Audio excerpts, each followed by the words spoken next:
I'm Ethel Wiley, 28 years old, living in the heart of Chicago. By day, I'm a financial analyst at a reputable firm, poring over numbers, forecasts, and investment strategies.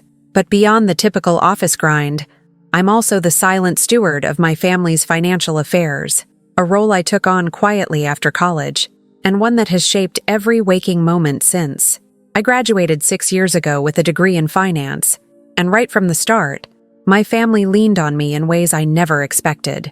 While my peers chased promotions and big city adventures, I found myself balancing spreadsheets, not just for clients, but for my grandparents, my parents, and even my extended family. It wasn't glamorous work, bill payments, managing investment accounts, tracking inheritance details, but I believed it was important. After all, family meant everything to me, and taking care of them felt like, well, the right thing to do. I remember the first Sunday dinner when I realized just how complicated my role had become. The Wiley estate, a sprawling brick house with creaky wooden floors and echoing hallways, was always the epicenter of our family gatherings. Every week, relatives would gather around the large oak table, faces bright with forced smiles, voices polite but edged with unspoken tensions. The scent of roasted chicken and fresh bread filled the air, mingling with the faint aroma of old leather-bound books from the study. Last week's dinner was no different, or so I thought.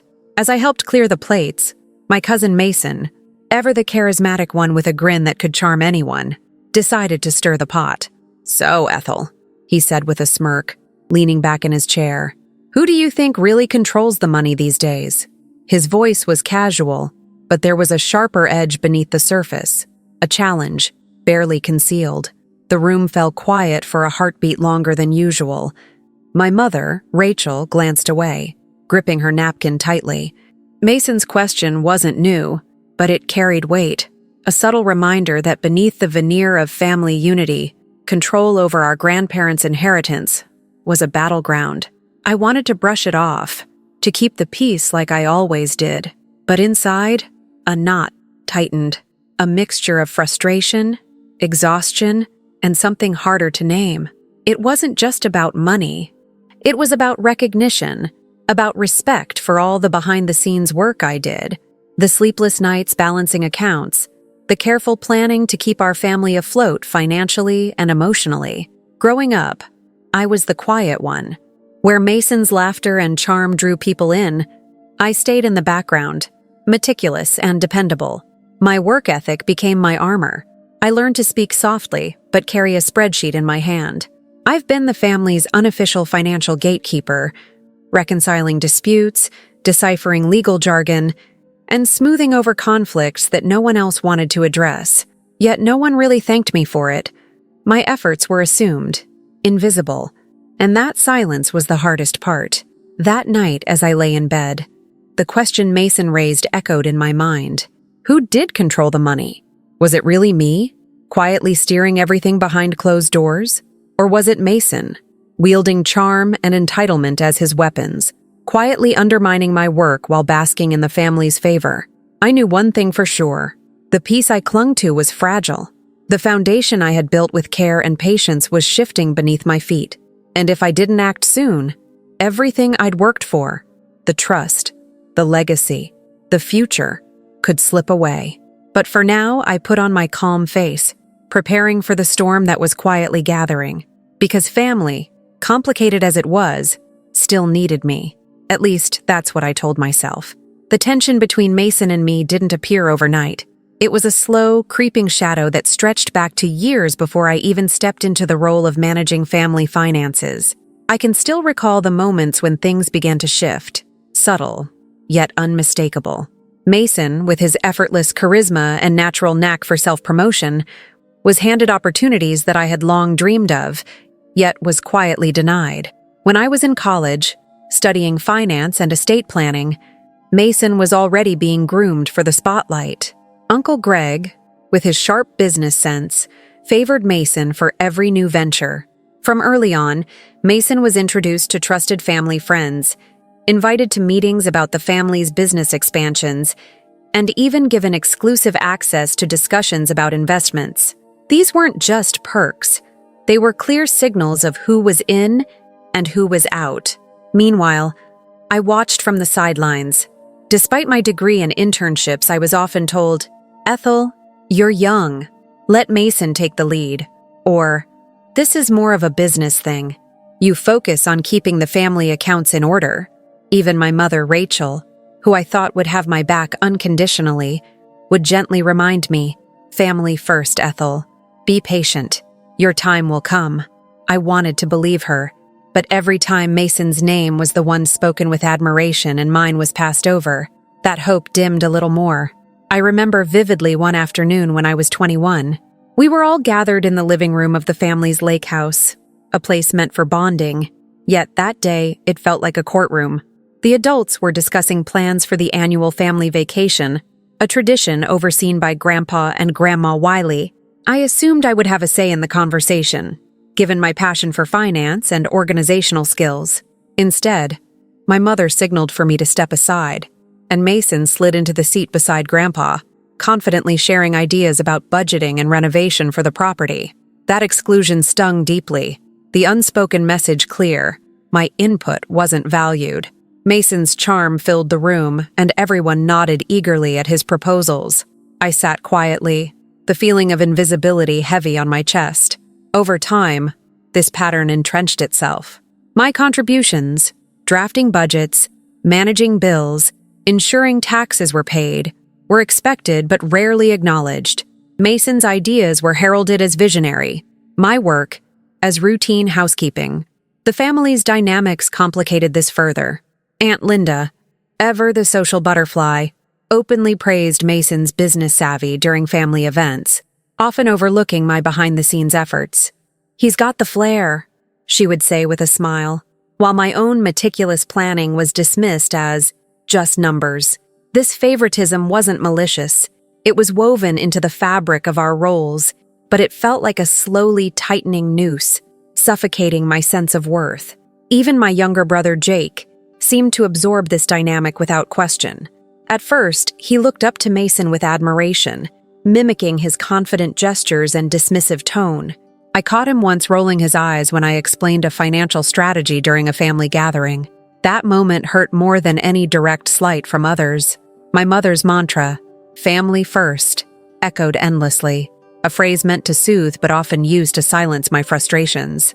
Whenever I voiced concerns or sought acknowledgement, I was reminded that keeping peace required sacrifice on my part. "It's not about who gets credit," she'd say. "It's about keeping us together." Choots, but the price of that togetherness was my invisibility.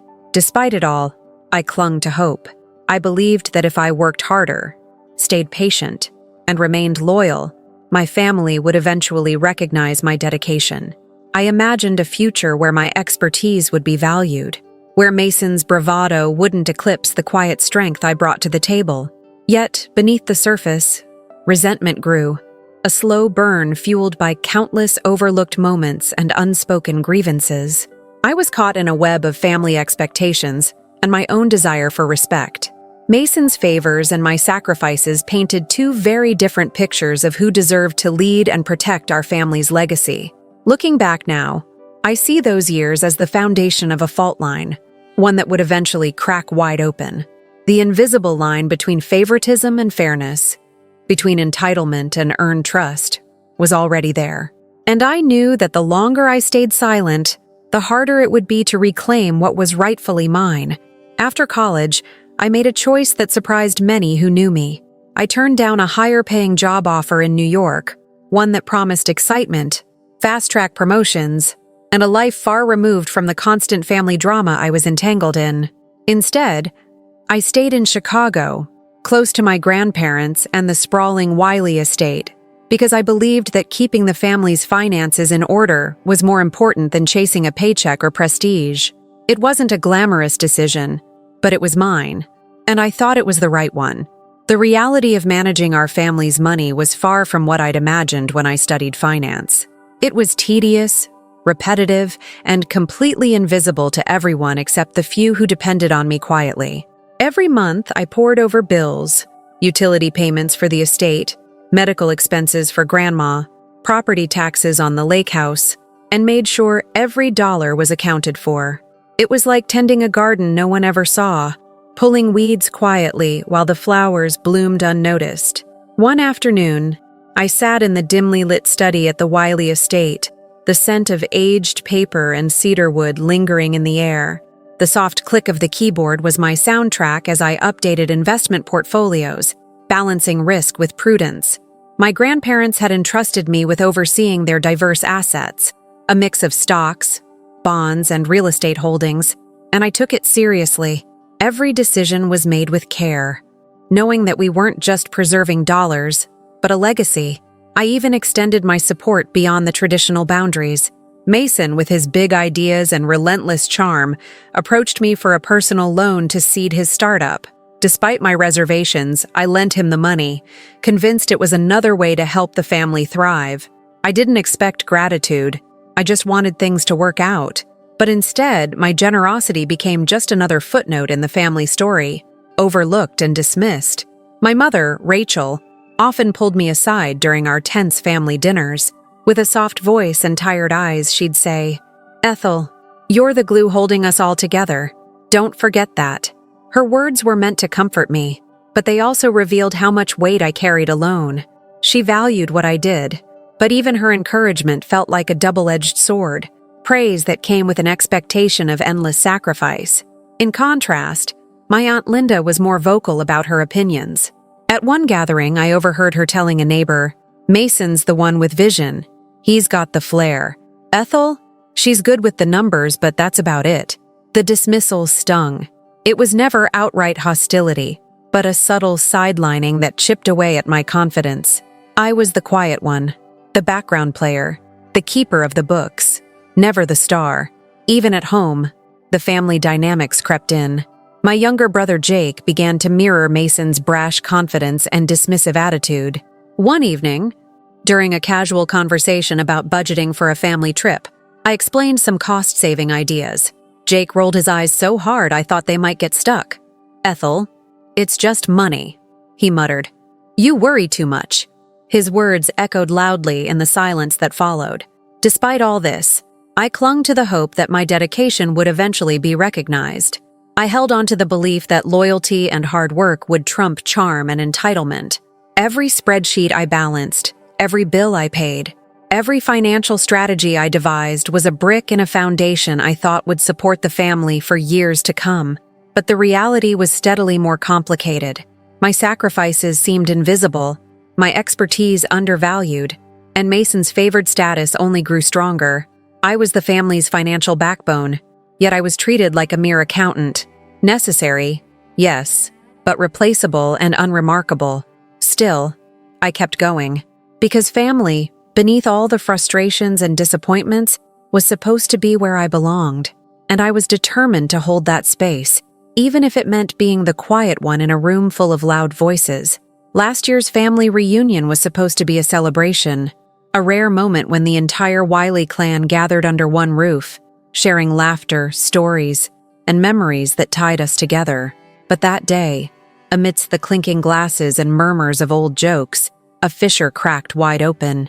Mason, with his usual confident smile that could charm a room, chose that moment to throw a grenade into the delicate peace I'd struggled so hard to maintain. We were all assembled in the grand living room of the Wiley estate, a space filled with plush armchairs, heavy velvet curtains, and the soft glow of late afternoon sunlight filtering through tall windows. The scent of baked apples and cinnamon drifted from the kitchen, mingling with an undercurrent of tension I had tried to ignore all day.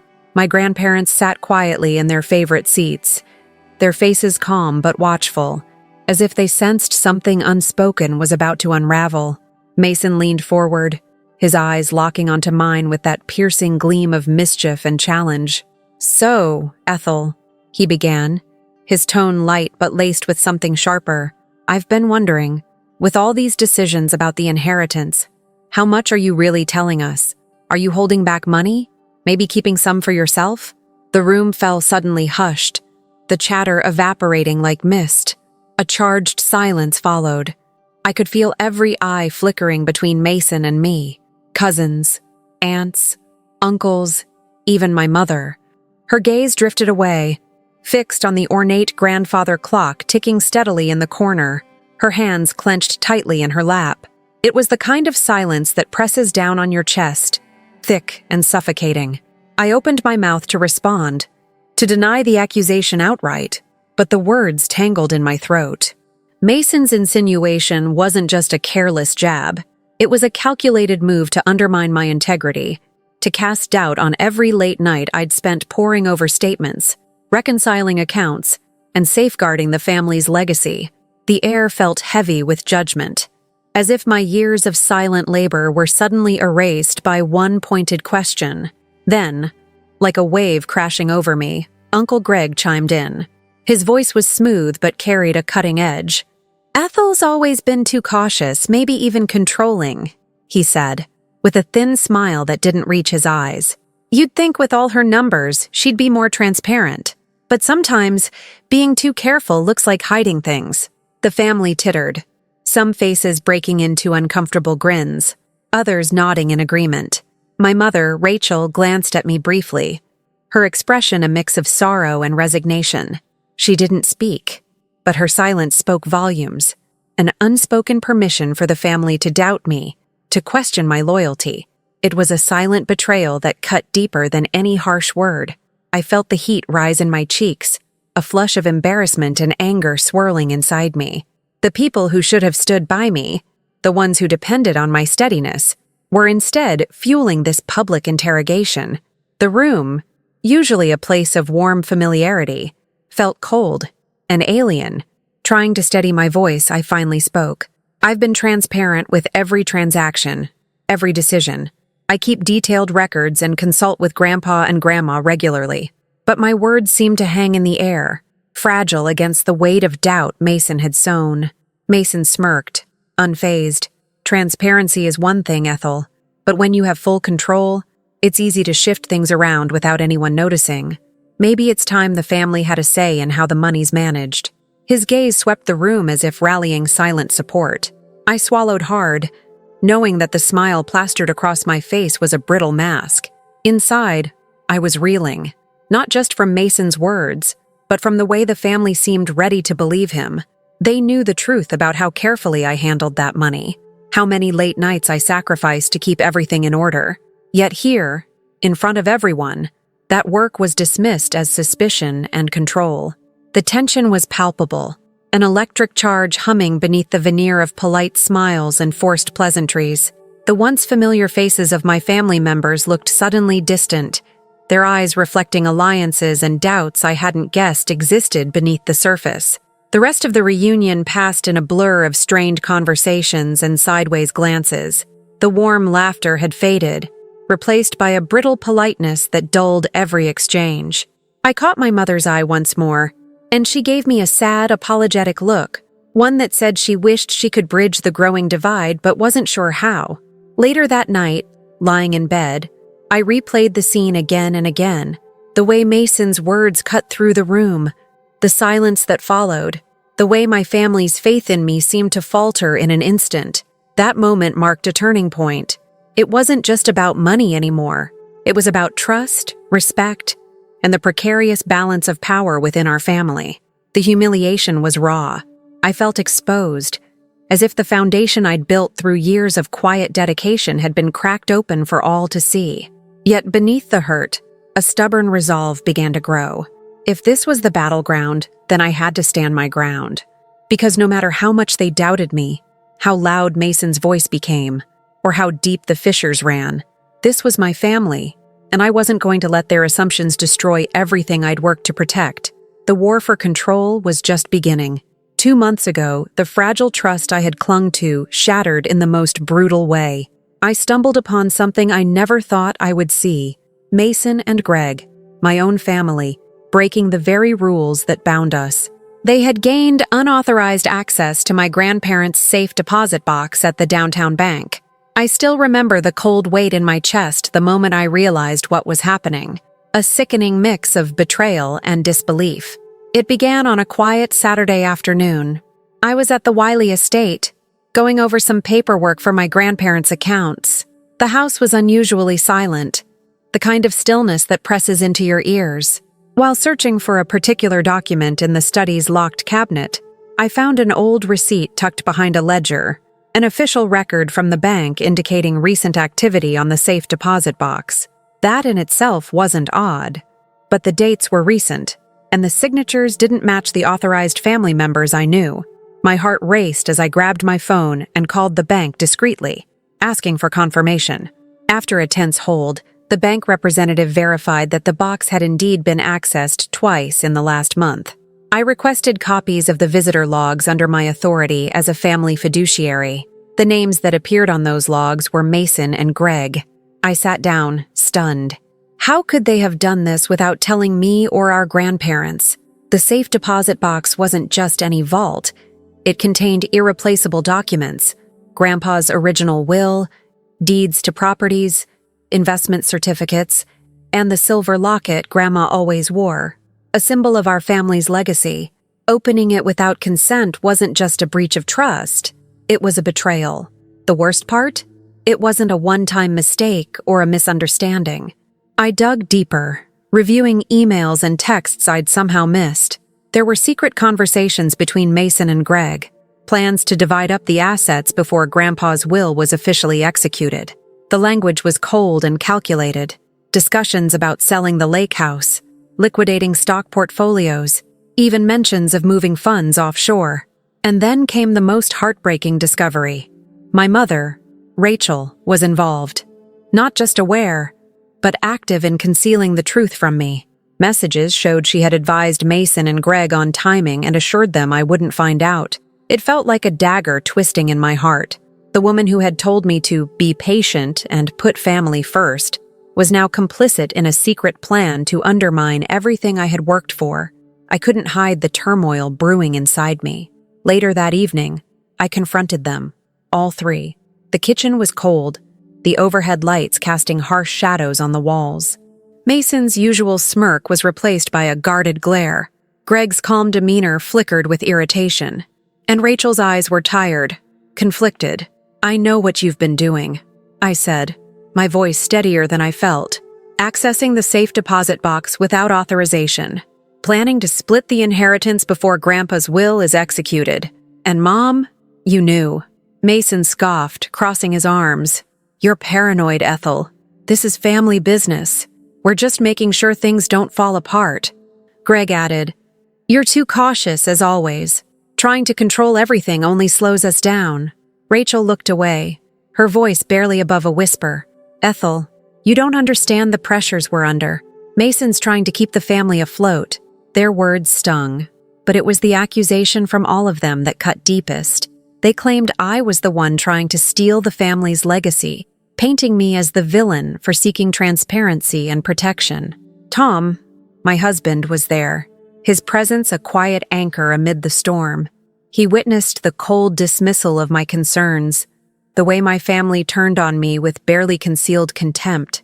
I saw the disbelief in his eyes, the hurt that came from watching the woman he loved being undermined by those who should have supported her.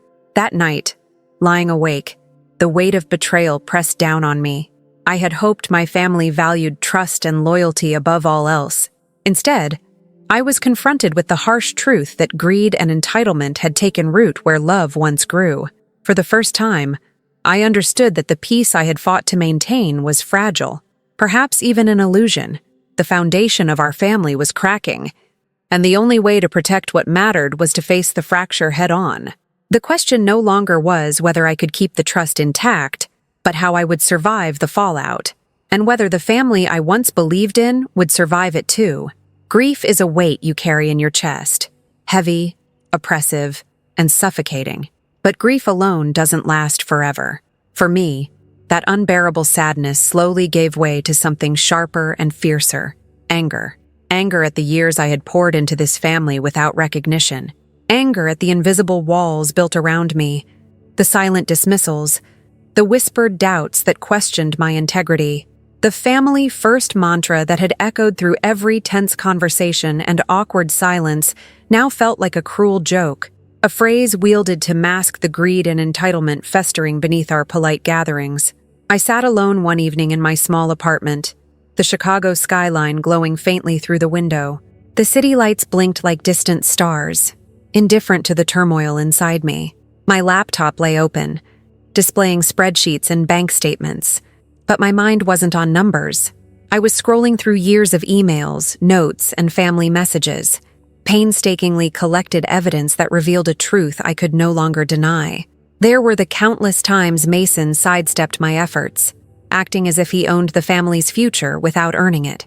The secret meetings he and Greg held, plotting behind closed doors, the subtle but unmistakable ways they undermined my work, casting me as too cautious or controlling whenever I raised concerns. And worst of all, the betrayal by my own mother, Rachel.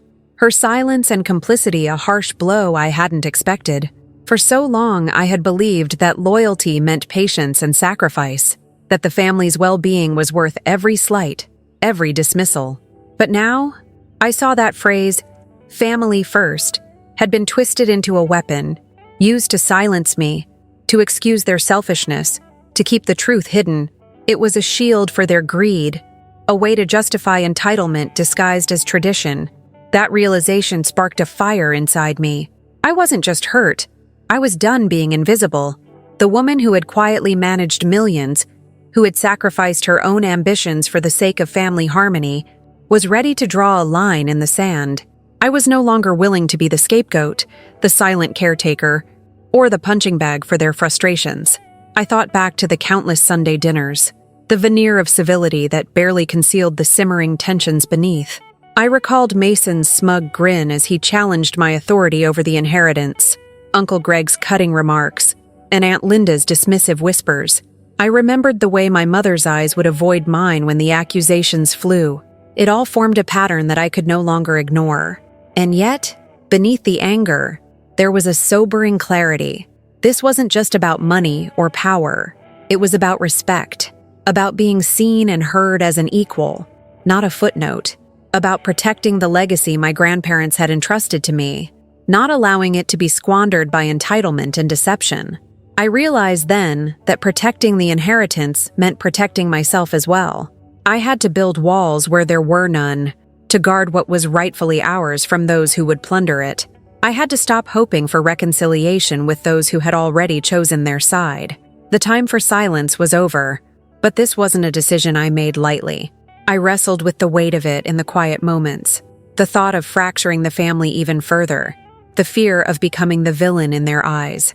I knew that standing up meant risking everything: relationships, trust, and the fragile peace I had clung to for so long. Still, I understood clearly that trust, once broken this deeply, could not be restored through hope alone. It required boundaries and consequences. It demanded courage to confront those who had betrayed me, and a willingness to bear the fallout. So I made a silent vow that night, beneath the shimmering city lights. I would no longer allow my loyalty to be exploited. I would protect what was mine, what was ours, not just for the money or the legacy, but for my own dignity and peace of mind. The storm was coming, and I was ready to face it head on. The moment I decided to take control of the inheritance's future, I knew it had to be done carefully, quietly, strategically, without triggering another round of family drama before I was fully prepared. I couldn't afford any missteps. After everything, I had learned the hard way how fragile trust could be in my family, and how quickly accusations could fly when power shifted even slightly. So, my first step was to consult a trusted estate attorney, someone who understood the delicate nuances of family wealth and the legal frameworks that could protect it from internal sabotage. I chose a small but highly respected firm downtown, discreet, thorough, and experienced in setting up protective structures for high-net-worth families. My goal was clear: create a legal barrier no one could casually breach, especially not Mason, Greg, or Aunt Linda. Walking into that attorney's office felt surreal, like stepping into a battleground I wasn't sure I wanted but had no choice but to face. The air was cool, the walls lined with books about trusts, wills, and fiduciary duties. Sitting across from me was Marianne, a composed woman in her early 40s, her voice calm but assertive as she listened to my story. I laid out every detail: the betrayal, the secretive actions, the uncomfortable family dynamics, and she nodded thoughtfully. "An irrevocable trust sounds like the right move," she said after I finished. "It's a powerful tool.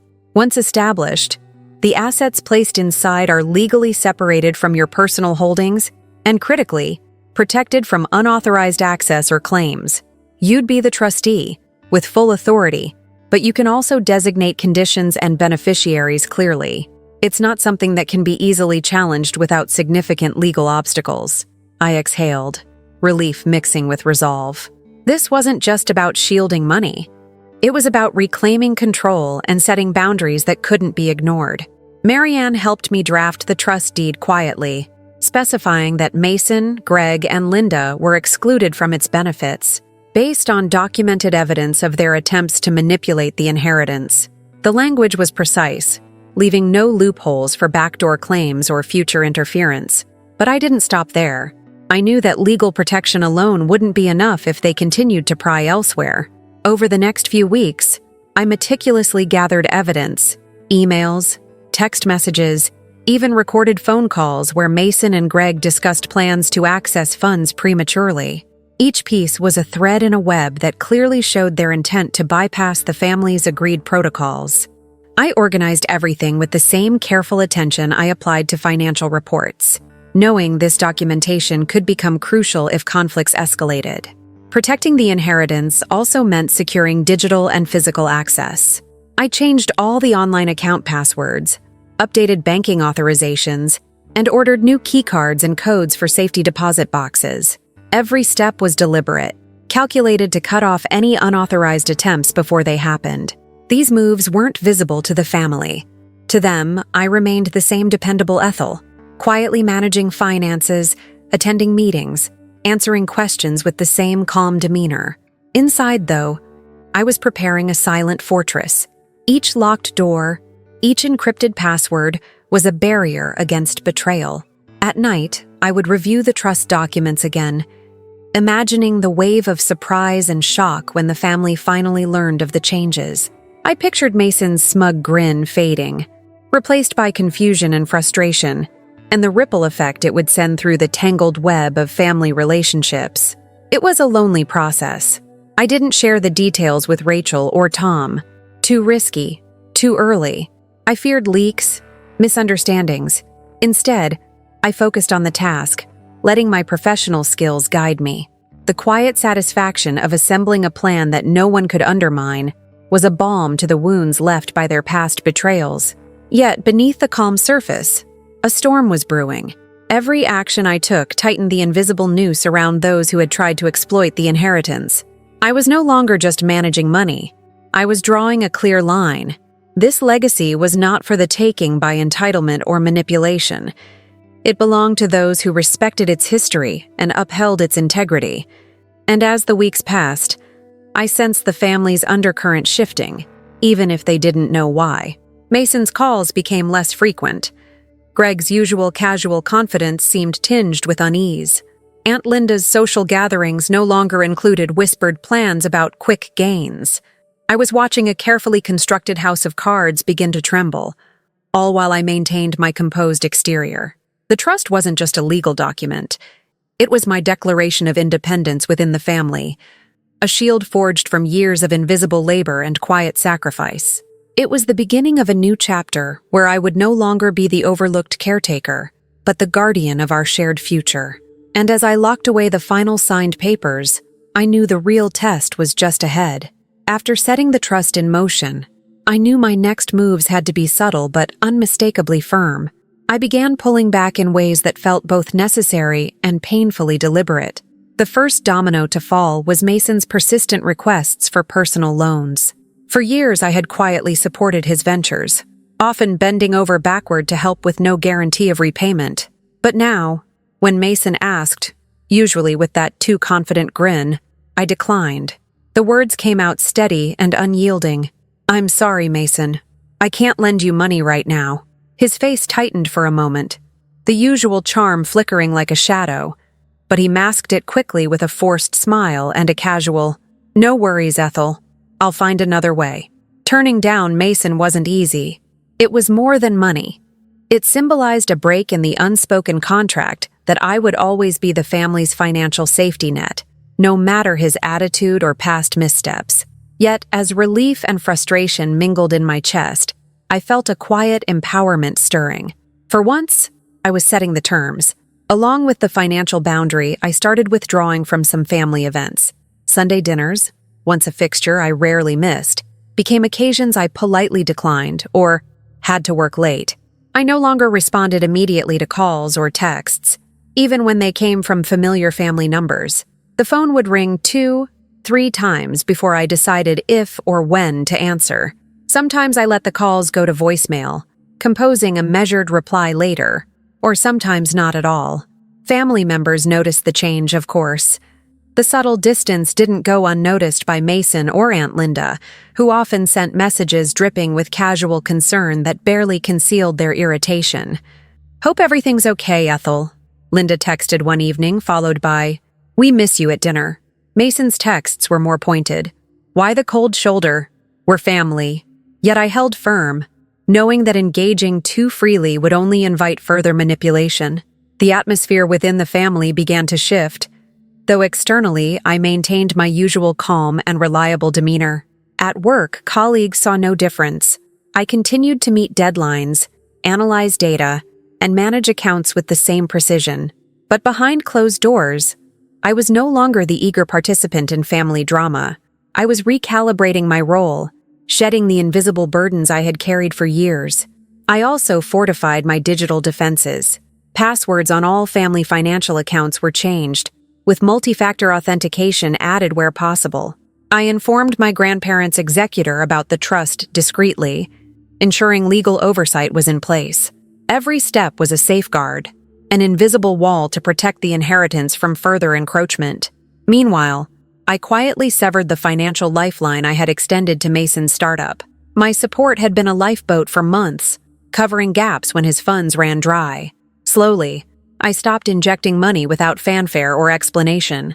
Mason's calls asking for funds grew more desperate, but I stayed silent or deflected with vague work commitments. This withdrawal unsettled the family's usual rhythm. Conversations at gatherings, when I did attend, felt colder, more guarded. There was a palpable tension, as if the unspoken agreements were unraveling, and everyone sensed the coming storm. Mason's confident posture faltered occasionally. Greg and Linda exchanged furtive glances that betrayed their concern.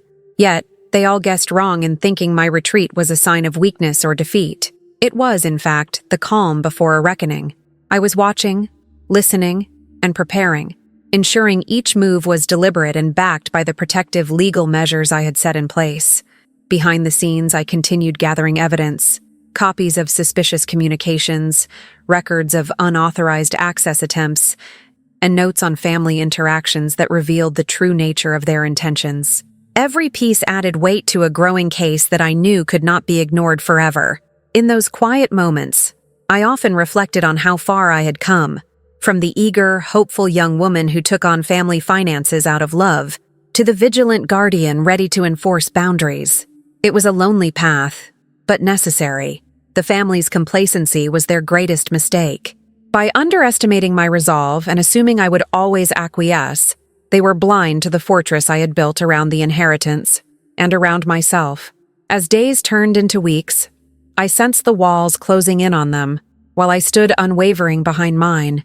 The next steps would bring everything into the open, but for now, I kept my cards close, maintaining the facade of the dependable, patient Ethel, while quietly dismantling the entitlement that had threatened to consume us all. Last month, the air in the Wiley estate was thick with tension, a palpable undercurrent swirling beneath polite smiles and carefully measured words.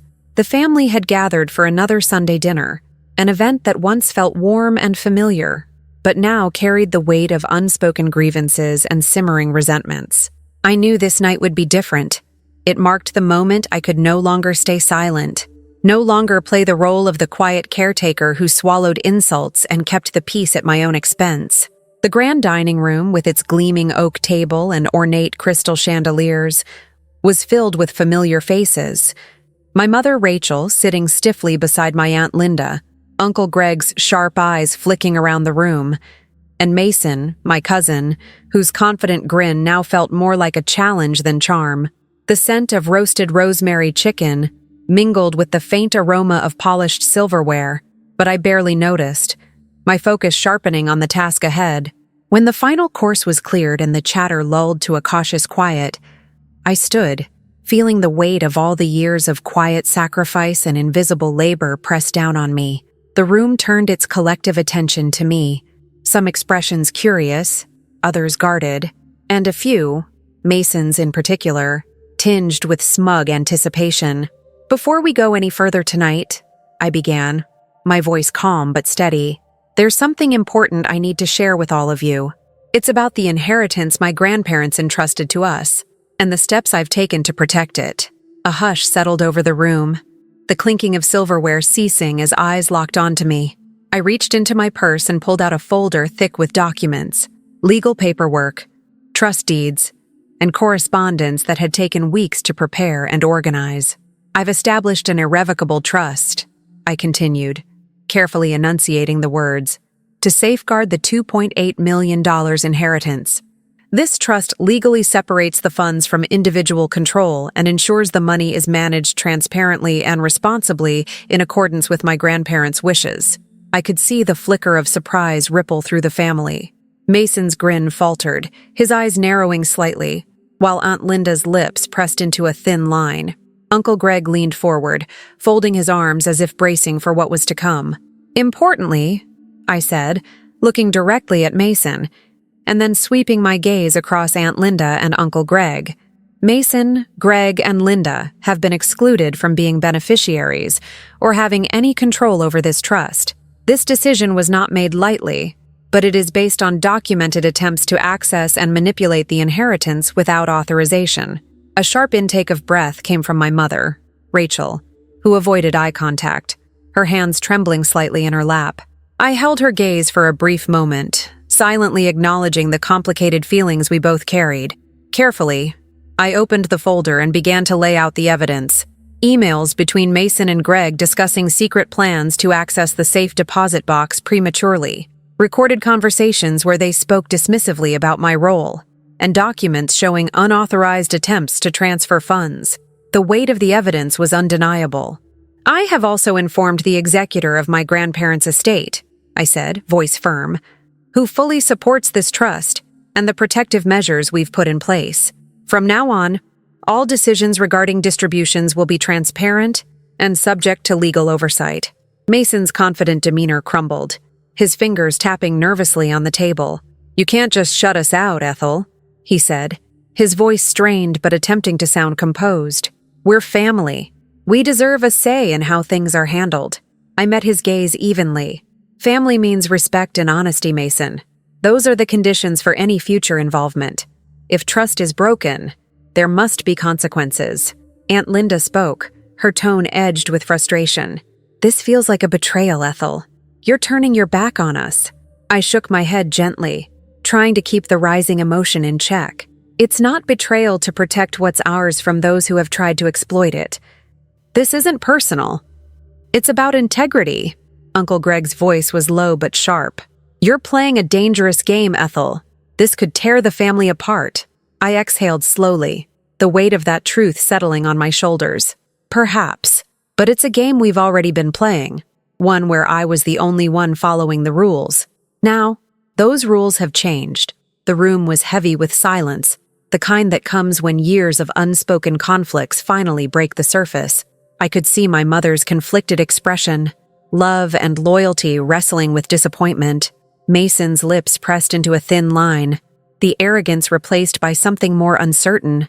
As I gathered the documents and folded them carefully, I felt a strange mixture of relief and apprehension.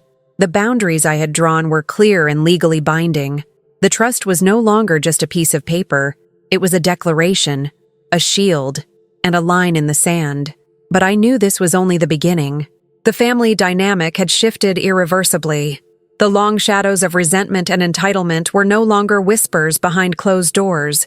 They were out in the open, demanding confrontation. I sat back down, steadying my breath, knowing that the next steps would require strength, patience, and unwavering resolve. The legacy my grandparents entrusted to us was safe, for now, but preserving it meant facing whatever storm would come next. The moment I laid out the truth about the trust and the exclusions, the fragile balance within the family shattered like thin glass underfoot. What followed was a cascade of consequences that none of us were truly prepared for, but which I'd anticipated as necessary. Mason was the first to feel the sting. The financial cushions he'd long relied on, my quiet loans and informal bailouts, vanished overnight. His startup, always teetering on the edge, began to wobble precariously without my support. I watched from a distance as his usual confidence slowly unraveled. Phone calls went unanswered. Meetings were missed. Friends who once praised his vision started whispering doubts. The cash flow issues weren't just numbers on a balance sheet. They translated into panic in his eyes, hurried discussions behind closed doors, and a growing desperation that made him less the swaggering cousin and more a man grasping at straws. Uncle Greg, too, found himself in a maelstrom. His business partners, who had tolerated his risk-taking and occasional overconfidence, suddenly began questioning his integrity. News travels fast in our circles, and once the existence of the trust and the documented evidence of his underhanded attempts leaked, intentionally or not, his reputation took a severe hit. Meetings that once advanced with ease now encountered frost. Promises of new deals turned into cautious inquiries. I wasn't privy to all the conversations, but when Greg's phone calls began ending abruptly or going straight to voicemail, I knew the cracks were deepening. Meanwhile, Aunt Linda's response was a different brand of damage control. I could sense her maneuvering from the sidelines. Text messages to my mother laced with guilt, tripping and pleas, attempts to rekindle old alliances, and discreet talks meant to sway opinions. She was desperate to undo the damage, to put the family back on track, and to regain control over the narrative. "Rachel," I overheard her say softly during one of their private conversations, "this isn't what the grandparents wanted. You have to help us fix this." It was manipulation draped in concern, a calculated push to pressure my mother into intervening. Rachel was caught in the middle, torn and weary. In our few private moments, I saw a flicker of regret in her eyes. She reached out to me, voice trembling as she said, "Ethel, I just want us to be a family again." But I knew that the wounds ran deeper than words. The trust I had built, legally and emotionally, could not be undone by promises or pleas. I had to hold firm, even as I felt the ache of her conflicted loyalty. Mason's reaction escalated quickly. His texts went from polite inquiries to sharp demands. One night, he showed up unannounced at our apartment door, his face a mix of anger and desperation. "Ethel, we need to talk. This trust, it's tearing everything apart. You can't just cut us out." His voice broke the quiet night, raw and accusatory, but I stood my ground, calmly explaining that respect was the foundation, and without it, there would be no dialogue. Behind the scenes, rumors began to swirl. Friends and extended relatives who once sided unquestioningly with Mason started hearing both sides of the story. Whispers about his reckless behavior, about the secret attempts to access the inheritance, began to erode the golden boy image he had cultivated for years. It was a subtle shift, but significant, a change in the wind that could no longer be ignored. The family's spiral wasn't just financial or social, it was emotional and psychological. The dinners that once brought us together became battlegrounds of accusation and silence. Aunt Linda's usual warmth turned icy. Uncle Greg's smirks faded into forced smiles, and Mason's bravado gave way to simmering resentment. Rachel's pleas for peace grew more frequent but less persuasive. Through it all, I remained steady, documenting every interaction, every demand, every attempt to sway me. I wasn't just protecting an inheritance, I was safeguarding my own boundaries and sanity. The fallout was painful to witness, especially in my mother's struggle to reconcile love with truth. Yet, amid the chaos, a quiet tension settled, a realization that the family's old dynamics were irrevocably changed. The trust I had placed in them was broken, and their scramble to regain lost ground revealed the true cost of entitlement and betrayal. The path ahead promised more challenges, but I was prepared to face them with the same quiet strength that had carried me this far. The legacy wasn't just about money anymore. It was about reclaiming respect, dignity, and control in a family that had long resisted both. The aftermath of my revelation hit the Wiley family like a thunderclap, shattering the fragile equilibrium we'd maintained for years. Mason's world began to unravel in ways I hadn't fully anticipated, but had quietly prepared for. Without my financial backing, his startup, which had always teetered on the edge, wobbled dangerously and soon collapsed. I heard through the grapevine, and sometimes directly from concerned acquaintances, that investors and partners started questioning his reliability.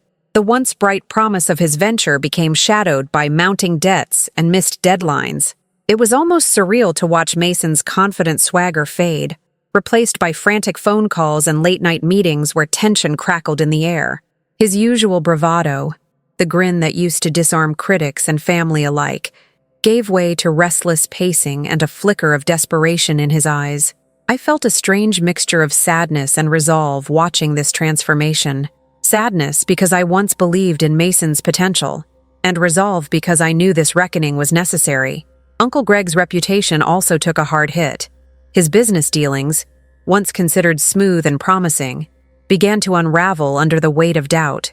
Legal advisors who previously stood firmly by his side started pulling away, questioning his ethics after whispers about his involvement with the unauthorized access to the safe deposit box leaked.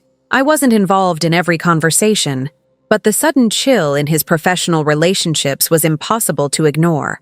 Calls went unanswered, scheduled meetings were canceled last minute, and the steady flow of opportunities dried up. The man who had once been so self-assured now carried an air of guarded defensiveness. Meanwhile, Aunt Linda shifted gears into damage control mode. Behind her polished smiles and poised exterior, I sensed the desperation as she attempted to manipulate the narrative and rally support for Mason and Greg. She leaned heavily on my mother, sending texts dripping with insinuation and guilt, trying to nudge Rachel to intervene on their behalf. I overheard snippets during family gatherings, quiet whispers about fixing this and restoring family unity, but beneath the surface, there was a clear undercurrent of blame, frustration, and fear of losing control. Linda's social finesse was weaponized, aimed at preserving her influence and the family's status quo. Rachel, caught between loyalty and truth, was visibly torn. In those rare private moments when we spoke, I caught the flicker of regret in her eyes, a poignant mix of love, guilt, and helplessness. One evening, she reached out hesitantly, voice barely above a whisper. "Ethel, I just want us to be a family again." Her plea hung in the air, heavy with longing for peace, but I knew that the fissures ran too deep for simple words to mend. I remained firm, knowing that the trust and boundaries I'd established were not negotiable, even if my heart ached for reconciliation. Mason's reaction escalated beyond polite protests. His texts shifted from passive-aggressive to outright demands, peppered with accusations and veiled threats. And then one night, his anger boiled over. He showed up at my apartment unannounced, the cold Chicago wind whipping against his coat as he stood on my doorstep. His eyes, usually so full of confidence, were glassy with frustration. "Ethel, we need to talk," he demanded, voice rough and urgent. "This trust, it's tearing everything apart. You can't just cut us out." I remember holding my ground, voice calm but resolute. "Mason, respect is the foundation of any relationship. Without it, there's no room for discussion." His face tightened, a mixture of incredulity and desperation, but he left without another word. I knew this confrontation was only a prelude to more storms to come. Rumors began swirling beyond our immediate circle. Friends and distant relatives, who previously sided unquestioningly with Mason's charm, started hearing a different story. Whispers of reckless behavior, unauthorized schemes, and fractured family loyalties. The pristine image Mason had carefully cultivated began to crack, altering how the wider community perceived him, and by extension, our family. The fallout seeped into every corner of our lives. Family dinners, once a steady rhythm of shared meals and cautious pleasantries, stopped altogether. When we did gather, The air was thick with tension. Aunt Linda's warmth chilled into icy formality. Uncle Greg's sly smirks vanished, replaced by tight-lipped silence. Mason's usual loud presence was subdued, replaced by sharp glances and simmering resentment. My mother's frequent pleas for peace grew more urgent yet less persuasive, reflecting the deepening divide. Through it all, I stood firm, documenting every encounter, every text, every attempt to undermine the trust I'd built. This wasn't merely a fight over money. It was a battle to protect my own boundaries, dignity, and sanity. Watching my mother wrestle with her conflicting loyalties was painful, but it also underscored how fractured our family had become. Despite the chaos swirling around us, a quiet tension settled within me, a clear understanding that our family's old dynamics had been irrevocably altered. The trust that once held us together had splintered, exposing the true cost of entitlement, betrayal, and unspoken resentments. The road ahead promised more challenges, but after all we'd endured, I was ready to face them with the steady resolve that had carried me this far. This inheritance was no longer just a sum of money. It was a symbol of respect, accountability, and the new boundaries I was determined to uphold. Now the Wiley family must come to terms with a new reality, one I made necessary to protect what truly matters. The $2.8 million inheritance is no longer an open book for anyone with the loudest voice or the most charming smile. It is locked away inside the irrevocable trust I set up, guarded not just by legal documents, but by the years of sacrifice, distrust, and quiet resolve that built this line in the sand. The truth is, I had to choose protecting that legacy over preserving the illusion of family unity, because sometimes love means holding firm boundaries, even if it breaks the molds we once clung to. I've made it clear, any contact going forward must be built on honesty, respect, and equality. No more whispered schemes, no more side deals, no more assumptions that my loyalty means blind acceptance. This isn't about punishment. It's about accountability. Mason, Greg, Linda, they've been excluded not out of spite, but because their past actions showed a disregard for trust that cannot be ignored. For the first time in my life, I'm not the family's invisible caretaker. I'm the guardian of what they tried to take without permission. In the quiet moments at home, I reflect on how far I've come. My husband, Tom, has been my steadfast anchor through all this turmoil. His calm presence and unwavering belief in me remind me that this fight isn't just mine, it's ours. Together, we watch our young daughter grow, her laughter filling the rooms that once echoed with tension and silent battles. She is the new legacy, the future that deserves integrity and clarity. Protecting the inheritance is no longer solely about dollars and cents. It's about safeguarding the values I want to pass on to her.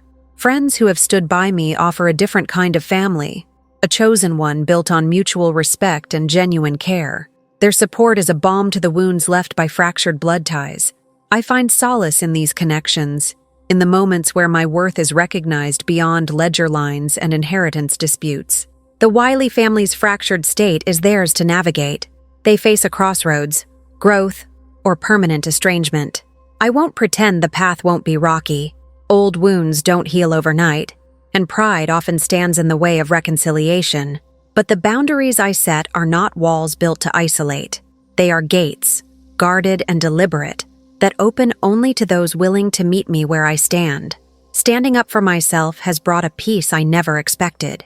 It's a quiet strength born from years of endurance and the resolve to claim the respect I deserve. The legacy my grandparents entrusted to me was never just money. It was a symbol of trust, hope, and continuity. By protecting it, I've finally claimed a place of honor within my family, not because they gave it freely, but because I refused to let it be stolen. As I move forward, I carry with me the lessons of betrayal and resilience, knowing that true family is not just defined by blood or inheritance, but by the respect and honesty we uphold.